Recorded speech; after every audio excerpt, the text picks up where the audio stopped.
four streams of yoga. So there are mainly four streams of yoga under which all kinds of yoga can be broadly classified. What are these four main streams of yoga? These are Raj Yoga, Bhakti Yoga, Jnana Yoga, and Karma Yoga. Raj Yoga is the kingly science of yoga that includes asana, pranayama, meditation, dhyana, samadhi. What a person does is he follows a certain rules, conducts like non-violence, speaking the truth, cleanliness, surrender to God, like these principles, and he practices certain postures to keep his body fit, and he practices breath control to keep his vital energy under control. And then he sits for meditation, that is, sits in a posture without moving and focuses at some point, and later his mind just dwells on that object on which he concentrates, and ultimately it merges into that object, which is the culmination of Raj Yoga, in which the end result is obtained of pure bliss, knowledge, happiness, freedom, creativity, everything.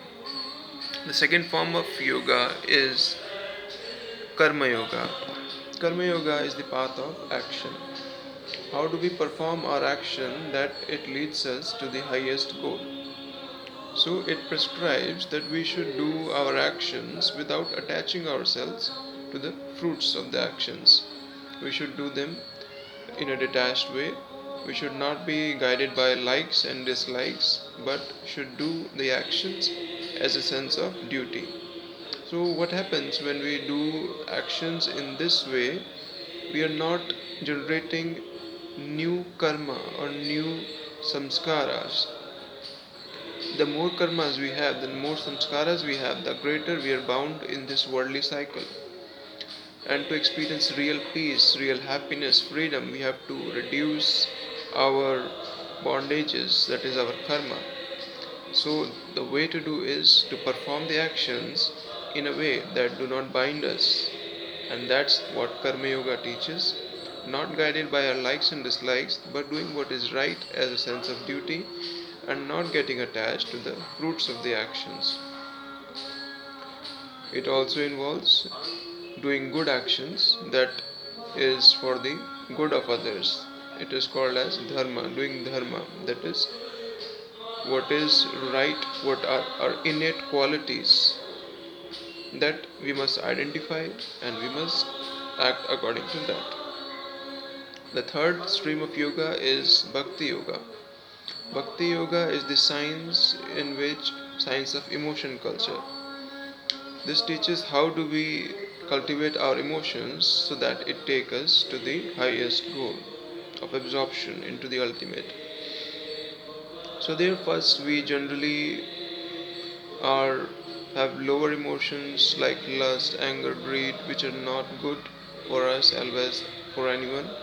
There are certain higher emotions like love, gratitude, helping, giving, respect, like these. So these forbearance, these kind of emotions are good for ourselves as well as for others. So the first step in Bhakti Yoga is to identify all the emotions that we have and gradually shift from the emotions that are not good for us to the emotions that are good for us. The second step is moving towards giving. In our lives, are we have give and take relationships. We give something and take something in return. Gradually, we must move towards giving selflessly without expectations, and ultimately, we just surrender ourselves to the God. So this develops pure love, pure devotion towards God, and takes us ultimately towards realizing our true nature. The final stream of yoga is Jnana Yoga, or the path of intellect. In this form of yoga, one uses one's discrimination or the power of intellect to realize the reality. One sees what is right, what is wrong, what is eternal, what is not eternal, what is temporary, what is permanent, and based on this discrimination, one identifies pursuing the pursues the stream which will help him to realize the ultimate reality. For example, reading certain good scriptures will help us to build certain good consciousness that will help one to realize the truth. But if one just involves in reading material stuff, it will not help him in realizing the ultimate reality. So this is the path of discrimination, in which one uses this discrimination to take him towards realizing what is the eternal, and ultimately one has to give up his intellect in the final step to merge into the reality. But initially one uses the intellect in this. So these are the four main streams of yoga: the science of emotion culture, the path of action, the path of intellect, and the path of meditation.